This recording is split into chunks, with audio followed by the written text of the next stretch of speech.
जीता वही जो हारा नहीं। ये कहानी सेम वैसे ही है कि ये जीते तभी जब हारे नहीं। लगातार समस्याएं आती गई, समस्याओं से लड़ते गए और लड़ते लड़ते आज उस मुकाम को हासिल किए हैं जिसके लिए इतनी मेहनत लाखों लोग करते हैं।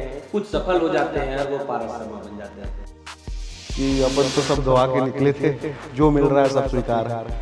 ना किताबें थी, ना ऐसा कोई यकीन था कि मैं इस पे क्या करूँगा। तो उसमें अगर उस परीक्षा में 5वां स्थान हासिल करना, जब पता चला कि इतने सालों की तपस्या, इतने सालों का संघर्ष फलीभूत हुआ है, कैसा महसूस? जिस प्रयास में लगे हुए थे 4-5 साल से, वो जो खुशी होता है वही खुशी महसूस कर रहा था उस वक्त। आपके जीवन में बहुत बड़ी बड़ी दुर्घटनाएं घट रही थी। ये बहुत बड़ी बात है, कोई इंसान टूट जाता है, बिखर जाता है। फाइनल ईयर आते आते पिताजी को कैंसर डिटेक्ट हुआ। ट्रीटमेंट प्रोसेस चलता रहा और उनका देहांत हो गया। माताजी बीमार ही थी और उस शोक में शायद उनका भी स्वर्गवास हो गया। मैच हारे या जीते पर आखिरी समय तक मैच जाना चाहिए, अपना बेस्ट देना है। ये वाला एक स्पोर्ट्स स्पिरिट था। लक्ष्य की ओर बढ़ते हैं तो ऐसे लोग जुड़ते जाते हैं, मिलते जाते हैं। तो वहाँ से मैंने सोचना शुरू किया कि ठीक है, सब हो रहा है। कुदरत ने आपसे बहुत कुछ छीन लिया तो बहुत कुछ आपको ऐसा दिया भी जो आपको आगे बढ़ाने के लिए साथ में। कुदरत ने मुझसे जो फैमिली का अगर छीना है तो इतने सारे लोगों को दिया है। इतने उसी भाव से हर व्यक्ति माँ बाप की भूमिका निभाने को तैयार है। क्या हार में, क्या जीत में, किंचित नहीं भयभीत में, संघर्ष पथ पर जो मिले ये भी सही वो भी सही, वरदान मांगूंगा नहीं, वरदान मांगूंगा नहीं।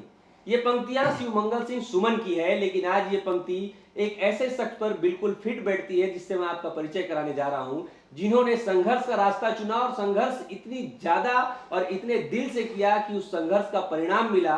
और परिणाम कितना खूबसूरत कि पूरे छत्तीसगढ़ में टॉप किए हैं, 5वां रैंक लेके आए हैं। और जो मेंस का होता है पेपर, उसमें टॉपर रहे पूरे छत्तीसगढ़ में। ऐसे शख्स हैं हमारे साथ, पारस शर्मा। पारस, बहुत बहुत शुभकामनाएं आपको, स्वागत है विस्तार न्यूज में। नमस्कार सौरभ, धन्यवाद। जब पता चला कि इतने सालों की तपस्या, इतने सालों का संघर्ष फलीभूत हुआ है, कैसा महसूस हुआ?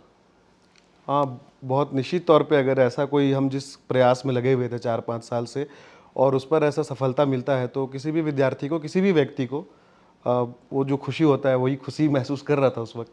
12 बजे तक तो रिजल्ट नहीं आया था। हम लोग भी चेक कर रहे थे कि रिजल्ट आ जाएगा तो कौन टॉप करता है देखना है। तो जब रिजल्ट मिला 12 बज के कुछ मिनट में, कैसे पता चला आपको, किसके माध्यम से पता चला और पहला एक्सप्रेशन क्या था आपका? ऐसे उम्मीद था कि शायद 8-9 बजे रात तक उस दिन आ जाएगा रिजल्ट। और उस दिन थोड़ा काम में व्यवस्था थी, अगर सच बताऊँ तो मैं जब लौट करके आया अपने काम से, ऑफिस से 7 बजे आसपास, तो उसके बाद ऐसा लग रहा था कि 1-2 घंटे में आ जाएगी। तब तक तो उत्सुकता थी, पर 10-11 बजे तक वो था कि शायद पता नहीं आए या ना आए। और फिर दोस्तों का फ़ोन आने लग गया कि आएगा, नहीं आएगा, क्या होगा, कब होगा। तो उसमें बहुत सारी बातें चली फ़ोन में, आधा घंटे 1 घंटा तक। और इसी बीच मैं एक दोस्त से बात ही कर रहा था कि उसने कहा कि आ गया करके रिज़ल्ट। और उसने में फिर बहुत सारा फ़ोन आने लगा। तो जब बहुत सारा फ़ोन आने लगा तो ये तो इतना हिंट हो गया था कि शायद पॉजिटिव है, क्योंकि पॉजिटिव रिज़ल्ट होगा, क्योंकि तुरंत इतना फ़ोन वैसे आता नहीं है वरना। तो फिर ये तो पता था कि पॉजिटिव है। तो उसके बाद किसी ने मुझे स्क्रीनशॉट लेकर के उस लिस्ट का भेजा और मैंने उसमें देखा कि उसमें मेरा नाम है। और उसके बाद फिर मैंने एक दोस्त से जिससे बात कर ही रहा था, और उसने फिर मुझे बताया कि ऐसा ऐसा है, आपका 5th रैंक आया है करके। पहला एक्सप्रेशन क्या था आपका? पहला एक्सप्रेशन तो था कि हाँ, बहुत खुशी हुआ। और मैं उनसे ही बात कर रहा था तो मैं बोला कि उससे मैंने ये शेयर किया कि ठीक है, बहुत बढ़िया। मतलब उससे मैंने जो बात कही वो बहुत बेसिक था कि जो जेन्युइन रिएक्शन निकलता है कि उधर से ज़्यादा रिएक्शन था। मतलब जो मेरा दोस्त था वो ज़्यादा खुश था और बहुत बढ़िया लग रहा है तुम्हारे लिए, आखिरकार हो गया। तो जो मैं बोल सकता था शायद तो वो बोला जा रहा था उस छोर से, और मैं उस टाइम तो उतना रिएक्ट नहीं कर पाया था। लेकिन वो जो भीतर से खुशी होता है वो तो ऑब्वियसली किसी भी व्यक्ति को ऐसा सफल, जिसको मकसद लेकर के, जिस मकसद से निकले हैं, चाहे वो पढ़ाई का फील्ड हो या किसी भी क्षेत्र में हो, अगर उस पर कामयाबी मिलती है तो वो जो भीतर का जो खुशी होता है वो महसूस कर रहा था उस वक्त। लंबा अनुभव हो चुका था आपका इन सारी चीज़ों को लेकर। रिजल्ट आया, नहीं आया, तो आपको तो पता ही था कि रिजल्ट आ ही जाएगा क्योंकि उसी दिन खत्म हुआ था। तो ये जो लंबा अनुभव आप पाए हैं, इसका सफ़र कैसा रहा? कहाँ से आप शुरुआत किए थे, कैसे आपके जहन में आया कि पीएससी फाइट करना है, और यहाँ तक जब आप परिणाम तक पहुँचे हो, तो इस सफ़र के बारे में बताइए। हाँ, सफ़र की अगर मैं बात करूँ तो मैं शुरुआत करूँगा कि जब मैं शुरू में तो खैर मैं अपना करियर क्रिकेट में देखा करता था। मुझे क्रिकेटर बनना था और उस मैंने नेशनल्स खेले हैं स्कूल गेम्स में। क्रिकेट अच्छा खेलते थे आप? हाँ, क्रिकेट ही मेरा शौक़ था और मैं अपने आप को बतौर क्रिकेटर ही देखा करता था। और उसमें मुझे अपने फैमिली से भी उस पर बहुत सपोर्ट मिला। मेरे पिताजी भी ये चाहते थे कहीं न कहीं कि खेल में आगे जाए, पर मैं पढ़ने में भी अच्छा था और माताजी ये चाहती थी कि पढ़ाई में अच्छा करे। तो दोनों चीज़ ऐसा हुआ संयोग कि मैं दोनों चीज़ बैलेंस करके चलता रहा। पर फिर जब 2011 की बात है, माताजी पहले से ही वो हार्ट पेशेंट थी। 2011 में उनको ओपन हार्ट सर्जरी हुआ और डॉक्टरों ने उनको 7-8 साल का एक हिसाब से टाइम स्पैन दिया कि ये जो हार्ट जो सॉरी हम जो आर्टिफिशियल वो लगा रहे हैं वाल्व्स, तो उसका एक गारंटी पीरियड है। तो उतने में माताजी उनको ये लगता था कि ये जल्दी से कुछ करो और शादी करो। और वहाँ से एक थोड़ा प्रेशर होने लगा कि मैं अपनी बहू देखनी चाहती हूँ। तो वहाँ से हुआ, फिर बहुत मुश्किल से ऐसा तय हुआ कि ठीक है पढ़ाई करते हैं। पढ़ाई में भी अच्छे थे और पीईटी अच्छा रैंक आ गया था और फिर सिविल इंजीनियरिंग करने चले गए पापा के कहने पे। और उस टाइम छत्तीसगढ़ को रणजी ट्रॉफी की मान्यता नहीं मिली थी, तो ये था कि जब मिलेगा तो फिर से शुरू कर लेंगे, तब तक पढ़ते रहो। और ऐसा करके पढ़ाई शुरू कर दी और वहाँ से जर्नी शुरू हुई। तो क्रिकेट थोड़ा छूट गया था तो बेमन ही पढ़ाई चल रहा था, पर फिर भी मैंने इंजीनियरिंग में भी अच्छा स्कोर किया। फिर दुर्भाग्य से फाइनल ईयर आते आते पिताजी को कैंसर डिटेक्ट हुआ और 1 साल का ट्रीटमेंट प्रोसेस चलता रहा और 2015 में सितंबर 22 सितंबर 2015 को उनका देहांत हो गया। और वहाँ से थोड़ा सा लाइफ चेंज हो गया। फिर माताजी बीमार ही थी और उस शोक में शायद उनका और जो था वो दुखी रहती थी। 2016 में मेरे पास आउट होने के 3 महीने बाद कॉलेज से निकलने के बाद उनका भी स्वर्गवास हो गया। मम्मी पापा दोनों? जी, तो एक मेरा छोटा भाई था तो एक जिम्मेदारी हो गई और फिर मैंने अपने लिए सोचा नहीं कि मेरे पास ऑप्शन नहीं था उसको छोड़ करके मैं कहाँ जाऊँ। इस बीच इसी दौरान कुनकुरी के सारे लोगों को मेरे सपोर्ट मिला, भावनात्मक और हर तरीके से, आर्थिक सहायता, भावनात्मक, जो भी एक समाज कर सकता है किसी ऐसे व्यक्ति के लिए, वो मुझे मिला वहाँ से। और उसके बाद फिर मैंने प्राइवेट फर्म्स में काम किया। वहाँ के जो लोग थे, जो मेरे साथ हमेशा मेरे सुख दुख में खड़े रहे, उन्होंने किसी माध्यम से काम लगाया और मैं वहीं रहा। और क्योंकि पढ़ने में अच्छा था तो मेरे सारे दोस्त लोग जो थे वो पीएससी, यूपीएससी की तैयारी कर रहे थे। तो हमेशा मुझे ये सपोर्ट करते थे, ये बिलीफ दिलाते थे कि तुम्हारे में कैलिबर है तो ट्राई करो इस पर ऐसा। और सरकारी नौकरी और सेटलमेंट के लिए, तो किसी भी व्यक्ति के लिए एक सेटलमेंट जो होता है कि हाँ गवर्नमेंट जॉब हो, तो उसके लिए मैं प्रयास करता था। मेरा दोस्त हेमचंद पटेल वो तैयारी करने आ चुका था बिलासपुर, तो वो मुझे किताबें भेज दिया करता था कि इस किताब को पढ़ो। और उस वक्त मैंने बहुत सारे एग्ज़ाम दिए, वो पटवारी, आरआई, मंडल संयोजक, टेक्निकल एग्ज़ाम्स भी दिए। उस वक्त मैं किसी भी एग्ज़ाम को क्रैक नहीं कर पाया और फिर बस ऐसे ही चलता रहा और काफ़ी ऐसा कर्ज भी हो गए थे। बैंक लोन्स थे, एजुकेशन लोन था, उनके ट्रीटमेंट के दौरान भी बहुत सारे कर्ज हो गए थे, पर्सनल लोन्स थे। तो उन सबको भी चुकाने की एक जिम्मेदारी थी, जिसके लिए मुझे नौकरी करना तो बहुत ज़रूरी था। तो मैं छोड़ करके पढ़ाई नहीं कर सकता था और छोटे भाई की जिम्मेदारी भी थी। और फिर एक टर्निंग पॉइंट आया 2019 में, जब छोटे भाई को भी तबीयत ख़राब हुई और 1-1.5 महीने वो एडमिट रहा, वेंटिलेटर में रहा और उसके बाद वो भी गुजर गया अगस्त 2019। और वहाँ से फिर एक बड़ा बदलाव आया मेरे विचार में। और वो जो बहुत टफ टाइम था, मैं मेंटल स्टेट भी अगर बोला जाए तो मेरा उस टाइम बहुत अलग था। मैं एक बहुत अलग व्यक्ति था वो 15-20 दिन, 1 महीना उसके गुजरने के बाद। तो वहाँ पर ही जो फिर से मैं बोलूँगा कि कुनकुरी के मेरे शुभचिंतक जो मेरे लोग हैं, बहुत सारा ऐसा लंबा लिस्ट है उसमें जो मेरे लिए उस वक्त खड़े रहे। पर अगर मुख्य तौर पे मैं बोलूँ तो मेरे दोस्त हेमचंद पटेल वो तुरंत हमेशा मेरे साथ रहा। श्री सुनील नंदे जी हैं मेरे पड़ोस में, उनका परिवार है, तो उनका पूरा परिवार मेरे साथ हमेशा रहा। श्री सुनील अग्रवाल जी हैं कुनकुरी से, वो हमेशा मेरे साथ हर पल रहे, हर चीज़ में वो साथ दिए और आज भी उनका मेरे साथ हमेशा मार्गदर्शन प्राप्त है।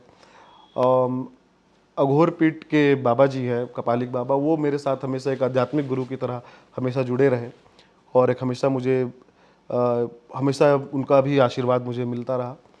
और ऐसे मेरे तमाम दोस्त जो मेरे क्रिकेट खेलने वाले ग्रुप के कुनकुरी के हैं, मेरे सीनियर बड़े भैया, मोहल्ले के सभी लोगों का, वो हर वह व्यक्ति ऐसा प्रयास करता था कि माँ बाप की कमी इसको महसूस ना हो। हर परिवार मुझे ये जताता था कि ये तुम्हारा घर है। और फिर वहाँ पर से एक बोलूँगा कि टर्निंग पॉइंट ये हुआ कि वही मेरा दोस्त जो है वो हेमचंद पटेल, अभी वो एसआई ट्रेनिंग में है, तो वो उसने मुझे फोर्स किया और जिद किया कि उसे ये लगा कि शायद ये अकेला होगा तो शायद कुछ गड़बड़ ना हो जाए, कुछ गलत कदम ना उठा ले। तो उसने मुझे अपने साथ कुछ दिनों के लिए, वो अक्टूबर पहुंच चुका था और फरवरी में प्रीलिम्स होता है, तो कुछ वक्त के लिए अपने साथ अपने हॉस्टल में, वो हॉस्टल में रहता था बिलासपुर में, और वो अपने साथ ले आया और बोला कि 2-3 महीना पढ़, प्रीलिम्स है और उसके बाद फिर देखते हैं क्या होगा, अभी तो चल मेरे साथ। वो जिद करके ले आया। आने के लिए उस टाइम संसाधन भी नहीं थे मेरे पास कुछ ऐसा, तो फिर से वही कुछ लोग जिनका मैं जैसे कि नाम लिया विशेष तौर पे, तो उन सारे लोगों ने मुझे आर्थिक सहायता किया, कुछ पैसा इकट्ठा करके मैं आ गया पढ़ने के लिए। और उसके बाद फिर वहाँ पर प्रीलिम्स मैंने खुद से पढ़ करके दिया और उस वक्त अच्छा स्कोर आया था मेरा, 132 स्कोर आया था, जो बाद में रिजल्ट में पता चला। और जो उस वो स्कोर में ऐसा लग रहा था कि मैं मेंस देने वाला हूँ। तो फिर मैंने मेंस की तैयारी शुरू की। उसमें उस वक्त मैं टूटेजा ट्यूटोरियल्स में मैं गया बात करने के लिए, और वहाँ पर उन्होंने मुझे निःशुल्क बोला कि आपके लिए संस्था खुली है, आप आइए, बैठिए, पढ़िए, जो समस्या है, जो भी आपको नोट्स दिखाना है, जो मार्गदर्शन चाहिए हमारे फैकल्टी से, आप आइए। तो टूटेजा सर का भी एक बहुत इम्पोर्टेंट भूमिका है इसमें। उन्होंने मुझे सपोर्ट किया एकेडमिक्स, और उस वक्त भावनात्मक तौर पर भी उन्होंने सपोर्ट किया। तो एक मुझे ये लगने लगा था, एक फील होने लगा था कि शायद मैं कहीं पर एक बार पढ़ा भी था ऐसे कि अगर आप अपने लक्ष्य की ओर बढ़ते हैं तो ऐसे लोग जुड़ते जाते हैं, मिलते जाते हैं। तो वहाँ से मैंने सोचना शुरू किया कि ठीक है, सब हो रहा है। और फिर बाद में कोविड लग गया, लॉकडाउन हो गया। लॉकडाउन में मैं इससे पहले कि हम आगे चलें, कोविड और लॉकडाउन की बात करें, लेकिन मैं जानना चाहूँगा क्योंकि बहुत छोटी छोटी प्रॉब्लम्स आती है लोगों के ज़िंदगी में और वो लोग क्विट कर जाते हैं। बाद में बताते हैं कि बहुत बड़ी प्रॉब्लम आ गई थी, मैं ये नहीं कर सकता था, पढ़ाई का माहौल नहीं था। कई ऐसे बच्चे रहते हैं, बोलते हैं परिवार साथ नहीं दिया, मम्मी पापा नहीं चाहते थे, इस वजह से नहीं कर गया। मतलब छोटी छोटी चीज़ें होती है लेकिन जिससे बहुत बड़ा बना दिया जाता है। आपके जीवन में बहुत बड़ी बड़ी दुर्घटनाएं घट रही थी, पापा नहीं रहे, मम्मी नहीं रही, एक उम्मीद भाई था, भाई भी नहीं रहा। ये बहुत छोटी बात नहीं है, ये बहुत बड़ी बात है। कोई इंसान टूट जाता है, बिखर जाता है। कई ऐसे होते हैं जिसको दुनिया में कुछ भी पाने की इच्छा नहीं रहती। ऐसे समय में अपने आप को बैक करना, अपने आप को समझाना, ठीक है कि लोग आपका साथ दे रहे हैं, आपको समझा रहे हैं, लेकिन आपके आपके ऊपर क्या बीत रही थी और उन चीज़ों से आप कैसे लड़ रहे थे और वहाँ से कैसे आप अपने आप को लेके आए इस स्थिति में कि ठीक है, चलो मान के चलते हैं कि दोस्त ने कहा आप पढ़ने के लिए तैयार हो गए, लेकिन पढ़ाई तो आपने ही की, उन चीज़ों को आप ही झेल रहे थे, वहाँ से कैसे निकले उसके बारे में थोड़ा समझाइए। अब वहाँ पर ऐसा था कि मुझे ये तो पता था कि जो इन्वायरमेंट में मैं हूँ अपने, या फिर जो मैं मनोदशा में हूँ, तो ये निश्चित तौर पे तो ये कंस्ट्रक्टिव नहीं है, यहाँ से तो चीज़ें बिगड़ेंगी। और जो ये बात आपने पूछा, ये कहीं ना कहीं मुझे लगता है कि मेरे स्पोर्ट्स से मैंने सीखा है कि मैच हारे या जीते पर आखिरी समय तक मैच जाना चाहिए, अपना बेस्ट देना है। ये वाला एक स्पोर्ट्स स्पिरिट था, वो मुझे बहुत हेल्प किया है कि वो fight till the last moment. तो गिव अप नहीं करना, ये तो मुझे पता था। और कहीं ना कहीं सारे लोगों का जो मेरे साथ सपोर्ट था और जो उम्मीदें थीं, और जैसा मुझे बताया जाता था कि तुम बहुत बहादुर हो, हिम्मत वाले हो, और सब चीज़ जो बेहतर तरीके से मैं झेल रहा था, उसमें उन्होंने हमेशा ये मुझे यकीन दिलाया कि ये कुदरत भी शायद उन लोगों को ही ऐसा परीक्षा लेता है जो उसके लायक होते हैं। ये सब बातें कहीं ना कहीं मेरे जहन में घर कर रही थी, और मुझे लगता था कि शायद मुझ पर लोग इतना यकीन कर रहे हैं, और अगर गिव अप कर जाता हूँ तो कुछ वैसा उस मुसीबतों का जो मेरे जीवन में आया है उसका कोई सार नहीं निकलेगा। ऐसा तो कोई कई बार, जैसा आपने कहा कि लोग आते हैं, मुसीबत आता है, टूट जाते हैं, तो उसको झेलने का जो मैं उस फेस को गुजरा, उसका अर्थ क्या होगा फिर? वो उसको अर्थ देने के लिए, उसको दर्द को झेल के उस वक्त को गुजरने का जो पीड़ा जो मैंने झेला, उसको सार्थक बनाने के लिए मैंने सोचा कि मैं चलता रहता हूँ। और दूसरा पॉइंट ये था कि क्योंकि बहुत कर्ज हो गए थे और ये था कि शायद मेरे बाद तो ये कर्ज को कोई चुकाएगा नहीं, तो मैं ये नहीं चाहता था कि कभी भी जो मेरे मुसीबत पे, जब मैं माँ बीमार थी तो मैंने किसी एक फ़ोन कॉल में किसी से पैसा मांगा, मुझे पैसा दे दिया, बैंक में लोन मिल गया, उस वक्त नौकरी भी नहीं था फिर भी गुडविल में मुझे लोन मिला। तो मैं ये नहीं चाहता था कि जो मेरे मुसीबत में काम आए और मैं उनको लौटा ना पाऊँ। तो एक ये टारगेट रखा था कि मैं ये जल्द से जल्द चुकाऊँ वो जो कर्ज है। तो ये दोनों चीज़ जुड़ता रहा, बहुत सारी चीज़ें और भी जहन में चलती थी, सबका सपोर्ट, प्यार, ये कर्ज को चुकाने की बात, और यही कि वो जो फेज़ से मैं गुजरा हूँ उसे मैं सार्थक बनाना चाहता था। हमारा प्रोसेस क्या था वहाँ से निकलने का? क्योंकि ये सब तो बहुत अच्छी बात है कि आप इस सब बारे में सोच रहे थे, लेकिन ये सोचने के लिए भी एक मेंटलिटी चाहिए। ये आम आदमी की बस की बात नहीं है कि वो खुद टूट चुका है, बिखर चुका है, बावजूद उसके वो दूसरे के बारे में सोच रहा है। वो प्रोसेस बताइए कि आप किन-किन प्रोसेस के थ्रू उस सिचुएशन से बाहर आए? क्योंकि ये प्रोसेस जानना बहुत ज़रूरी है, ताकि और भी किसी के लाइफ में अगर कोई परेशानियाँ आती है, तो वो कैसे निकले उससे आपकी कहानी के द्वारा जान सकें। देखिए, अगर ऐसा एक तरीका जो हम अक्सर सुनते हैं कि हम मेडिटेशन करें या कुछ और करें, लेकिन अगर मैं ईमानदारी से बताऊं तो वो मैं ऐसा कुछ अलग से कोई प्रैक्टिस नहीं कर रहा था, बस मैं चिंतन चल रहा था, जो मेरे हमेशा मन में चिंतन चलता रहता था। और जैसा मैंने बताया कि मैंने जो खेल से सीखा, खेल का बहुत अहम रोल है मेरे इस जो एटीट्यूड जो मैं ये दिखाया उसके लिए। तो एक वही एक एटीट्यूड अंदर था, और कुछ माँ के दिया हुआ जो शिक्षा थी, जो मेरी माँ हमेशा सिखाती थी कि जैसे ये कर्ज को लेकर के मैं बोल रहा हूँ, तो उनको ये था कि कर्ज लेना नहीं, मतलब बचना नहीं चाहिए किसी के लिए। वो हमेशा पापा को भी ये बात बोला करती थी कि इतना क्या कर्ज कर लेना, किसी से ऐसा नहीं रहना चाहिए, 2 रोटी खाओ पर अच्छे से खाओ। तो एक वो वाला था कि नहीं, माँ हमेशा बोलती थी कि कर्ज नहीं बचना चाहिए। तो वो था, और धीरे धीरे जैसे मैं बताया कि आध्यात्मिक मुझे मार्गदर्शन मिलता था बाबा जी से, तो वो सब भी एक कहीं ना कहीं एक कड़ी थी जो मुझे ऐसा तैयार कर रही थी। और कुदरत के प्रति जो एक बोलते हैं कि हम सरेंडर कर दिए, कि एक आदमी बहुत अथक प्रयास करता है किसी को भी लेकर के, और अपना एक हद तक ही प्रयास कर सकता है, और उसके बाद ये समझ में आता है कि शायद इसके आगे और मानव प्रयास नहीं हो सकता। इसके आगे जो हो रहा है वो नियति है, इसके आगे जो हो रहा है वो कुदरत की मतलब इच्छा है उनकी। तो वहाँ पर एक आदमी को सरेंडर करना पड़ता है और ये मानना पड़ता है कि फिर जो हो रहा है ये नियति है। तो वही मैंने भी किया कि ये नियति है, उसको स्वीकार करता हूँ, शायद मुझे उसके लिए चुना है, और मैं बस उस फ्लो में चलता हूँ अब। ठीक है, तो आप नियति को स्वीकार करते हुए भी नियति को चैलेंज करते हुए आगे बढ़ रहे थे। नहीं, नियति को चैलेंज करने का मेरा कोई इरादा नहीं था। मैं वो ऐसा उतना डेयर नहीं ले सकता था, क्योंकि मैं, जैसे मैंने बताया कि मैं नियति को स्वीकार कर रहा था, और जो हो रहा है मैं उसका एक मतलब उस सफ़र का एक राही था, जो जैसा वो ले जा रहा था मैं चलता जा रहा था। तो ये सफ़र चल के आगे पहुंचा, कोविड के समय आप पहुंचे थे, कोविड के बारे हाँ, में। कोविड, जैसे कोविड हुआ, मैं फिर कोविड के दौरान वापस से आश्रम में ही पढ़ाई की मैंने।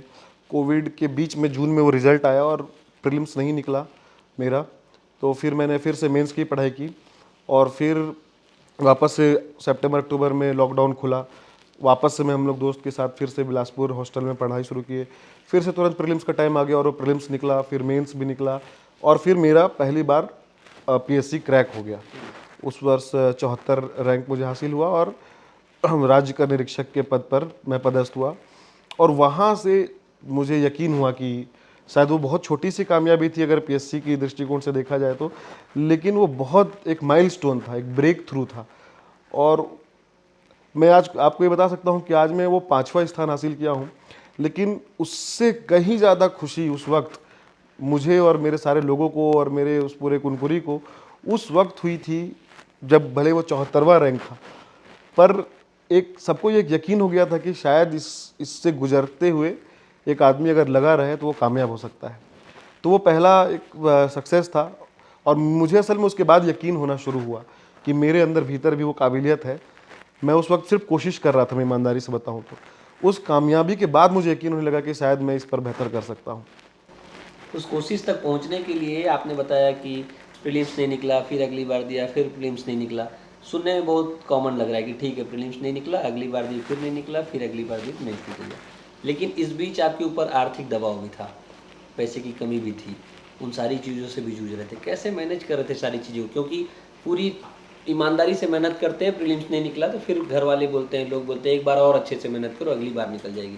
लेकिन एक सामान्य परिस्थिति में होता है, आप सामान्य परिस्थिति में नहीं जी रहे थे, पीछे आपके बहुत सारी चीज़ें जुड़ी हुई थी, आर्थिक दबाव था, उन सारी चीज़ों को कैसे मैनेज कर रहे थे आप? वो एक समझ लीजिए कि एक पूरी टीम काम कर रही थी मेरे साथ। आर्थिक दबाव तो बिल्कुल था, पर आर्थिक दबाव मेरे साथ तब तक तो दूसरे तरीके से हो चुका था।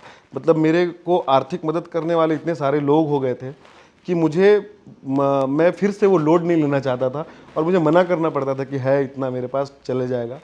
तो जैसे मैं जिन लोगों का नाम लिया, एक मेरा दोस्त है सौरभ जिंदल, फिर मैं हेमचंद पटेल, आधा खर्च तो मेरा वही कर देता था। हॉस्टल में बहुत मिनिमम खर्च के साथ हम रहते थे, एक कमरे में 2 लोग रहते थे, एक ही टिफ़िन। अब मैं ये बताना चाहूँगा कि हम एक टिफ़िन में ही हम 2 साल खाए हैं। एक ही टिफ़िन लेते थे हम दोनों उसी टिफ़िन में खाया करते थे। लाइब्रेरी जब हम पढ़ने गए तो वहाँ पर जो अंकित भाई हैं जिनका लाइब्रेरी था वो भी उस समय मुझे सपोर्ट किए, उनको भी पता चला ऐसा है। और फ़ीस के लेकर के उन्होंने कभी फ़ीस मुझसे मांगा नहीं, मुझे जब लगा मैं जितना लगा वो मैं दे दिया। तो लाइब्रेरी मेरे लिए एक हिसाब से फ्री था, कोचिंग संस्थाएं मेरे लिए खुली थी। और मैं टेस्ट सीरीज़ जब जहाँ पर दिया वहाँ पर से निःशुल्क दिया। कोई मेरे दोस्त थे वो किसी तरीके से तरीके से वो जा करके बात किया करते थे कि मेरे दोस्त है, पढ़ने में अच्छा है, आर्थिक स्थिति ठीक नहीं है, उसको देने दीजिए। तो ऐसा लिंक बैठते गया। तो संयोग ऐसा हुआ कि मेरे लिए टेस्ट सीरीज़ फ्री था, मेरे लिए लाइब्रेरी फ्री था। हॉस्टल का जो फीस था हम मिल के दोनों लोग देते थे, ज़्यादातर वही दिया करता था और ज़्यादा कुछ खर्च नहीं था। सुबह सुबह उठे, नाश्ता किए, पढ़ने बैठ गए, टिफ़िन आया, खाना खाए, वापस रूम आए, सोए, फिर सुबह चले गए। तो एक बहुत बेसिक रूटीन में हम 2 साल वैसे ही बिताए। यानी कि आपकी कहानी सुन के ही लग रहा है कि अगर कुदरत ने आपसे बहुत कुछ छीन लिया तो बहुत कुछ आपको ऐसा दिया भी जो आपको आगे बढ़ाने के लिए साथ में। हाँ, ये एक्सटेंडेड फैमिली जो मेरा है ये बहुत बड़ा है। और ये मैं बिल्कुल, ये आपने बहुत सही बात कही कि कुदरत ने मुझसे जो एक ब्लड रिलेशन जो मेरे फैमिली को अगर छीना है, तो इतने सारे लोगों को दिया है, इतने उसी भाव से। जैसे मैंने कहा कि हर व्यक्ति वहाँ पर ये चाहता था कि इसको माँ बाप की कमी महसूस ना हो, और हर व्यक्ति माँ बाप की भूमिका निभाने को तैयार है उस मेरे कुनकुरी में। हर दोस्त अपने लिए, मेरे लिए कुछ भी चीज़ जो मुझे ज़रूरत है, अपना बेस्ट देने को तैयार है, चाहे वो कैसे भी मदद हो। तो मैं उस फेज़ को अकेले तो बिल्कुल नहीं निकाल पाता, ये तो असंभव है किसी भी व्यक्ति के लिए। तो ये पूरा एक सिस्टम था जो मेरे लिए था, और बस उनके लिए ही मैं भी ये सोचा था कि उनको मुझसे इतनी उम्मीदें हैं, लोग इतना कर रहे हैं मेरे लिए, तो मेरे को उनको तो रिजल्ट देना है या कुछ अच्छा, सिर्फ पढ़ाई में नहीं, पर ऐसा कि हाँ मैं टूटूंगा नहीं, मैं बिखरूंगा नहीं, मैं कामयाब होकर के दिखाऊंगा, इतना उम्मीद है। मैं कुछ खुशखबरी दूं उनको, मेरे थ्रू उनको कुछ मतलब कुछ अच्छा न्यूज़ मिले। कब तक मैं सब बुरा ही खबर दूं कि ये हो गया वो हो गया। तो ये तमाम चीज़ें मैं एक लक्ष्य बना करके चल रहा था और एक पूरा एक सिस्टम काम कर रहा था। इतना लंबा संघर्ष था और अब लगता है कि अब आप सफल हो गए। आपके जो लोग हैं जिनको आप बताते होगे कि अब अंकल आप जिस चीज़ का इंतज़ार कर रहे थे वो अब मैं पा चुका हूँ। कैसा रहा लोगों का अनुभव? मतलब क्या रहा रिएक्शन आपके लिए जब आप टॉप कर गए? देखिए, सफलता की अगर बात करें तो मैं व्यक्तिगत तौर पे मैं अपने आप को उसी दिन से सफल मानने लग गया था जब मैंने देखा कि मेरे पीछे इतने सारे लोग हैं। अगर वो मुझे इतना प्यार कर रहे हैं, मेरे साथ हैं, तो एज अ पर्सन मैं ये मान लिया था कि मैं शायद इस मामले में मैं सफल हो गया कि मेरे साथ इतने लोग हैं। और रही बात की परीक्षा पास करके अच्छा पद पाने के लिए, तो वो तो एक समझ लीजिए कि एक परीक्षा को हम चूज़ क्यों करते हैं, हम असल में तो एक आजीविका का साधन ढूंढ रहे हैं। हम उस बस एक नौकरी जो अच्छा पद हो, अच्छा प्रतिष्ठा हो, सामाजिक उस रिकॉग्नाइजेशन हो, सोशल रिकॉग्नाइजेशन हो, उसको हम और बेहतर अपने काबिलियत से कर सकते हैं। इसलिए हम एक अच्छी परीक्षा में बैठते हैं, उस पार्टिसिपेट करते हैं और उसको पास होने की कोशिश करते हैं। पर ओवरऑल उसका क्रक्स क्या है? हम तो एक आजीविका का साधन ढूंढ रहे हैं। तो ये तो बस एक उसका बेसिक नेचर है किसी भी परीक्षा का। हम तो परीक्षा में बस बैठना, लेकिन हाँ वो इतना सोसाइटी में इतना उसका पकड़ है कि प्रशासनिक सेवा में जाना, तो उससे जो खुशी हो रहा है वो उसका एक बाई प्रोडक्ट है असल में, पर है तो मेरे लिए एक आजीविका का साधन। तो संघर्ष में विराम लगा है और अब आप जो चाहते थे वो पा लिए हैं और भी कुछ आपको चाहिए? चाहिए तो ऐसा, वही मेरा ये हमेशा ऐसे कहना है कि अपन तो सब गवा के निकले थे, जो मिल रहा है सब स्वीकार है। तो ये एक परीक्षा जिसको मैं 2019 में निकला था, तब मेरे पास ना किताबें थी, ना ऐसा कोई यकीन था कि मैं इस पे क्या करूँगा। तो उसमें अगर उस परीक्षा में 5वां स्थान हासिल करना और उसकी लिखित परीक्षा में अगर सबसे ज़्यादा अंक मुझे प्राप्त हुए, और ये पद पीएससी का हर पद महत्वपूर्ण है, जिम्मेदारी से भरा हुआ है, राज्य प्रशासनिक सेवा का सबसे ऊंचे पद इसमें है, तो निश्चित तौर पे उसको हासिल करना किसी भी व्यक्ति के लिए बड़ी उपलब्धि है।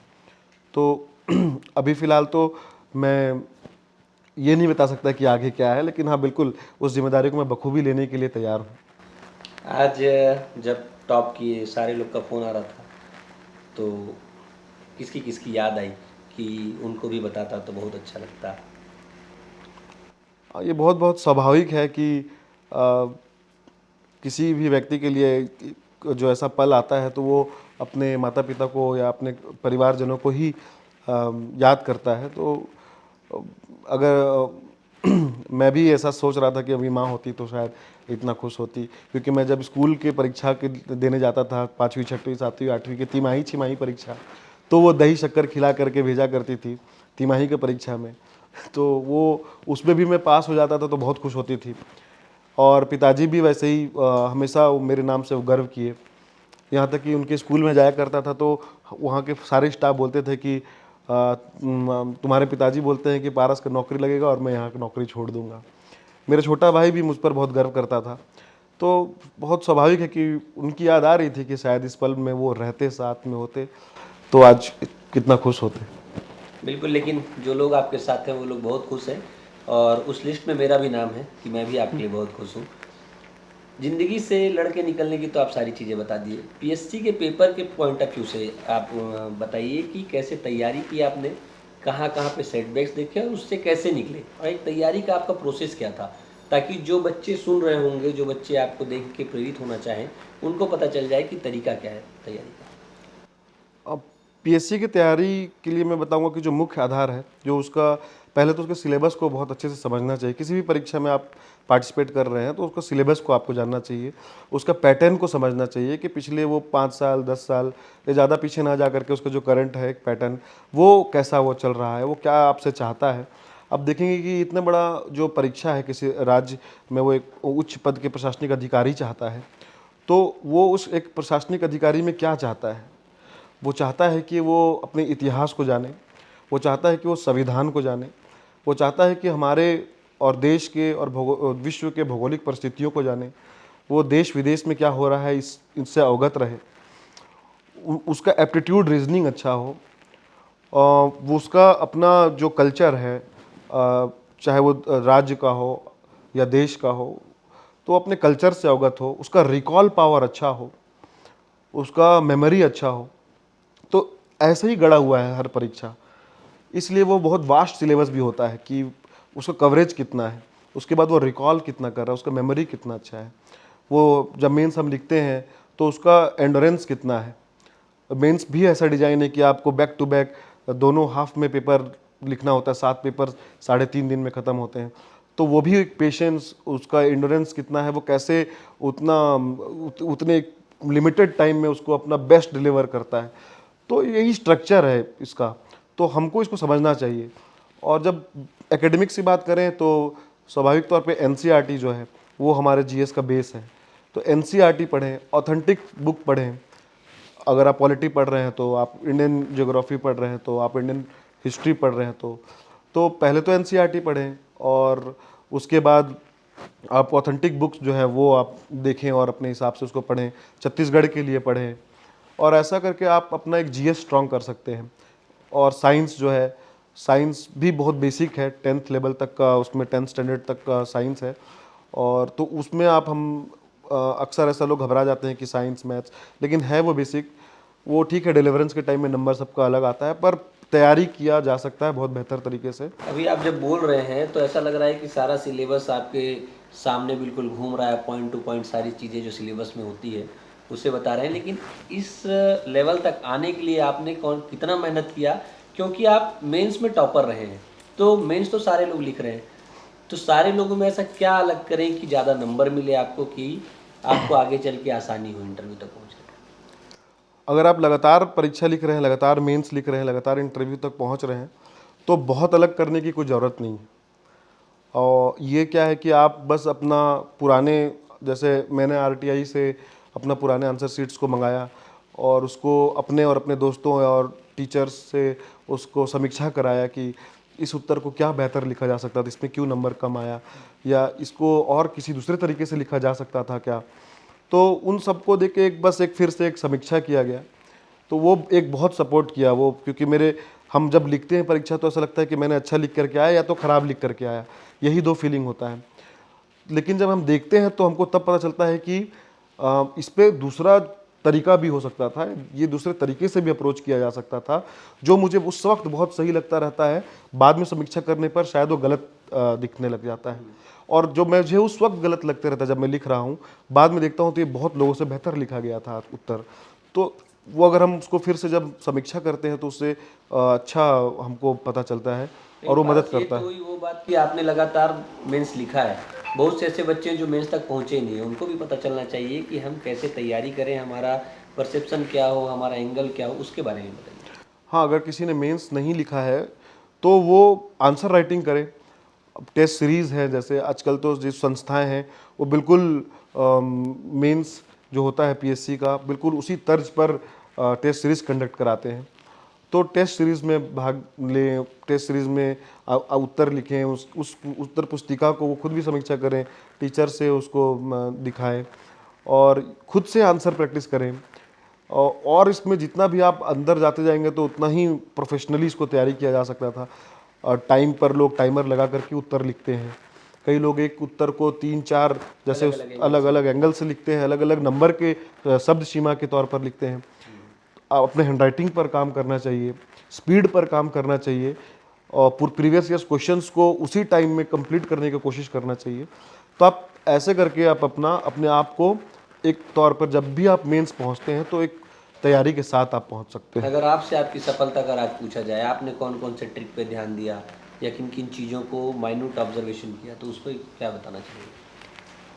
अगर मैं अपना मेंस राइटिंग के लिए बात करूं तो मैंने अपना स्पीड पर काम किया और उस स्पीड के साथ हैंडराइटिंग को मेंटेन करने का जो मैंने काम किया। कई बार ऐसा होता था कि शुरू में कि स्पीड में मैं लिखता था पर हैंडराइटिंग उतना अच्छा बन नहीं पाता था, तो एक अच्छा प्रस्तुतिकरण जो होता है उत्तर का वो दिखता नहीं था। तो एक उस पर मैंने काम किया कि अच्छा है हैंडराइटिंग विथ स्पीड। दूसरा कि उत्तर को ड्राफ्ट करने का एक तरीका पे मैंने काम किया कि इस उत्तर को मैं कैसे प्रस्तुत इंट्रोडक्शन दे सकता हूँ, बीच का कंटेंट लिख सकता हूँ, कंक्लूजन दे सकता हूँ, किसको मैं पॉइंट पर लिख सकता हूँ, किसको मैं हेडिंग्स के साथ लिख सकता हूँ। तो इस पर मैंने काम किया। तो इसी का आज फल मिला है कि आप मेंस टॉपर रहे हैं और टॉप 5 में आपको जगह मिली। हाँ, अगर उस पर मेहनत किया है उसका रिजल्ट तो फिर ऐसा हो सकता है। तो अब ये सफ़र यहीं पर रोकना चाहते हैं, अभी और आगे मेहनत करना है, कुछ और पाने की इच्छा है?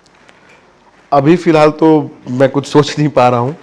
अ, अभी तो मुझे जो मिला है, मैंने कहा जैसे कि मुझे जो मिला है और मैं उसको स्वीकारता हूँ और उस ज़िम्मेदारी को अपना बेस्ट देने की कोशिश करूँगा। पारस, बहुत सारे लोग हैं, जानना चाहते हैं आपके बारे में, बहुत सारी चीज़ें हम यहाँ से क्लियर की हैं, लेकिन अगर कोई ऐसा बच्चा है जिसको तैयारी करना है, जो कहीं ना कहीं आप जैसी परिस्थितियों से भी गुजर रहा होगा, उसके पास ऐसे लोग नहीं होंगे, तो क्या कोई ऐसा माध्यम है जहाँ वो आपको कांटेक्ट कर सके, जहाँ से वो आपसे गाइडेंस ले सके? हाँ, बिल्कुल। जैसे कि जब भी मैं अपना अगर पास्ट कहीं पर शेयर करता हूँ तो मेरा मेन ऑब्जेक्टिव यही होता है कि आप ये भी जान लें कि ये एक परिस्थिति था जिससे मैं गुजरा हूँ और ये मैं आज यहाँ हूँ। तो वो जो डार्क और ब्राइट साइड है मैं दोनों प्रस्तुत करता हूँ। बहुत खुल करके मैं ये मुखर होकर के ये प्रस्तुत इसीलिए भी करता हूँ कि एक एक नज़ीर की तरह लोग उसको देखें कि अगर एक इतना डार्क फेस था या इतने मुसीबत की समय थी, फिर भी उस लक्ष्य की ओर या फिर उस ब्राइट साइड पहुंचने का जो कोशिश था, जद्दोजहद था, वहां तक अगर हम जानते हैं, उसको प्रयास करते हैं तो आप वहां तक पहुंच सकते हैं। आप अपने समय जो अभी कठिन समय है उसको बेहतर समय में बदल सकते हैं। तो मैं ये चाहूँगा कि कोई भी विद्यार्थी हो, सिर्फ पढ़ाई में नहीं, जीवन के और भी बहुत सारे पहलू होते हैं जहाँ पर लोग संघर्ष करते हैं, परेशान रहते हैं। तो आप बस अपना जो कर्तव्य है आप प्योर हार्टेडली, ईमानदारी से करते जाइए और सोसाइटी को हमेशा अपना जो योगदान है वो हमेशा हमको देना चाहिए, जो गिविंग बैक जो होता है। तो मेरे लिए समाज ने इतना किया, मुझे सपोर्ट किया, तो मैं हमेशा किसी के लिए भी, जो भी जितने लोग मेरे साथ जुड़े होंगे शायद जानते भी होंगे, मैं हमेशा अवेलेबल हूँ, क्योंकि मुझे जो मिला है, ठीक है, कुदरत प्रकृति ने जो किया मुझसे, लेकिन उसने दिया भी बहुत है, बहुत लोगों को दिया है। आज मैं यहाँ हूँ तो शायद उसने उन लोगों की वजह से ही हूँ। तो मैं खुद को हमेशा अवेलेबल रखता हूँ कि जैसा भी हो, मैं जितना सक्षम हूँ मैं उतना मदद बिल्कुल करूँगा। और मैं ये प्रार्थना भी करता हूँ कि मुझे इतना सक्षम बनाए भगवान कि मैं ज़्यादा लोगों के लिए मदद कर सकूँ। बिल्कुल पारस, आप बिल्कुल मदद करते हैं, ये मैं जानता हूँ। और जो भी दर्शक देख रहे होंगे, जिन्हें तैयारी करनी होगी, वो पारस से कांटेक्ट करेंगे। नहीं कर पाएंगे तो कमेंट करेंगे, मैं उनको वहाँ तक ले जाऊँगा। आपको बहुत बहुत बधाई एक बार और। तो कहीं किसी किताब में पढ़ा था कि जीता वही जो हारा नहीं। ये कहानी सेम वैसे ही है कि ये जीते तभी जब हारे नहीं। लगातार समस्याएं आती गई, समस्याओं से लड़ते गए और लड़ते लड़ते आज उस मुकाम को हासिल किए हैं जिसके लिए इतनी मेहनत लाखों लोग करते हैं। कुछ सफल हो जाते हैं और वो पारस शर्मा बन जाते हैं। हमारी बातचीत कैसी लगी कमेंट करके बताइएगा, और अगर अच्छा लगा हो तो शेयर करिएगा। धन्यवाद।